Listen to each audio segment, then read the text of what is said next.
Apa nak jadi dengan dunia kita pada hari ini? Penuh dengan kemabukan, dengan khayalan, ketagihan dan sebagainya. Dan kita dapat melihat bagaimanakah seorang sanggup membunuh ibu sendiri hanya disebabkan oleh najis dadah. Seorang penagih dadah mengelar leher ibu kandungnya sehingga maut dalam kejadian di rumah mereka di Kampung Jeniang, Batu Lima, Jalan Gurung Jeniang di Kedah pada pukul 6.30 pagi tadi. Lelaki berusia 31 tahun itu melarikan diri dengan menunggang motosikal dengan menerpa ke tengah jalan sebelum dilanggar oleh sebuah lori tangki kira-kira 1 km dari rumahnya pada jam 7.30 pagi. Pengenalan pihak PDRM menyatakan bahawa mayat mangsa dikelar pada leher dengan senjata dipercayai pisau tumpul oleh anak bongsunya daripada 4 beradik itu. Dan begitu juga mangsa mengalami kecederaan pada tangan kanan dan telinga kiri dipercayai ketika mempertahankan diri ketika diserang oleh anaknya. Kejadian dipercayai berlaku selepas berlaku pertengkaran antara dua beranak tersebut. Pemeriksaan dalam rumah mendapati tiada kesan pecah masuk selain menemukan sejumlah dadah peralatan menghisap dadah. Suspek yang juga pesakit mental mempunyai 6 rekod jenayah termasuk 4 berkaitan dengan dadah. Mayat warga emas itu dan anaknya dibawa ke Hospital Sultan Abdul Halim, Sungai Petani untuk dibedah siasat. Dadah merupakan bahan kimia yang amat berbahaya kepada individu yang menyalahgunakannya kerana dadah ini akan mengubah cara minda dan tubuh badan manusia berfungsi. Penyalahgunaan dadah merupakan satu yang amat berbahaya kepada masyarakat manusia sama ada dari segi rohani maupun jasmani. Amalan ini didapati semakin berleluasa dan amat membimbangkan dalam masyarakat seluruh dunia, termasuklah negara kita Malaysia. Kerosakan akibat gejala dadah ini sangatlah besar. Ancamannya bukan sahaja kepada diri penagih, bahkan pada seluruh ahli keluarga, jiran, tetangga, masyarakat dan negara.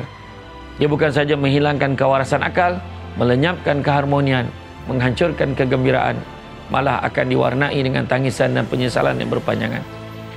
Selain daripada itu, dadah menjadi punca utama berlakunya jenayah dan maksiat, jadi ancaman kepada kesejahteraan masyarakat dan pihak berkuasa. Menjana peningkatan jenayah mencuri, meragut, merompak, merogol dan membunuh. Mangsanya bukan sahaja orang yang tidak dikenali, tapi siapa saja termasuk ibu bapa sendiri. Seperti mana kes yang saya kongsikan tadi. Malah individu yang terbabit dengan dadah akan hilang rasa takut dengan hukuman tali gantung, penjara seumur hidup, sebat dan rotan yang dikenakan kerana sikap tamak dan pengaruh wang, kepuasan nafsu dan sebagainya.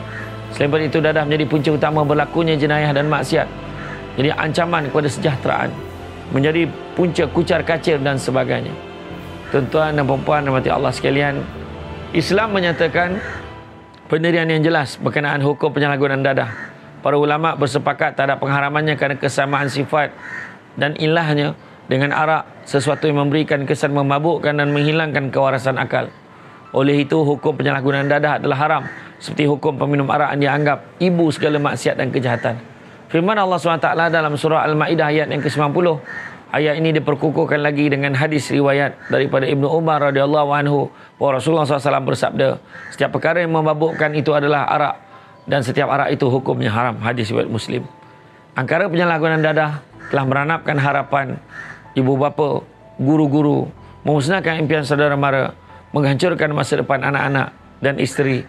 Malahan kesan yang lebih dahsyat lagi ialah memusnahkan maruah agama, bangsa dan negara.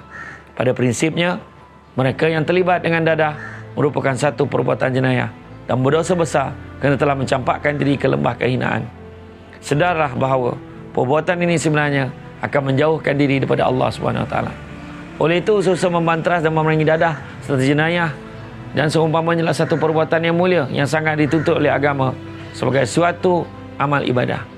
Tanggungjawab ini bukan hanya terletak kepada agensi anti dadah kebangsaan saja, tetapi memerlukan sokongan yang menyeluruh oleh semua lapisan masyarakat. Jauhi dadah, amalkan hidup sihat, semoga bahagia di dunia dan di akhirat. Jumpa lagi. Assalamualaikum warahmatullahi wabarakatuh.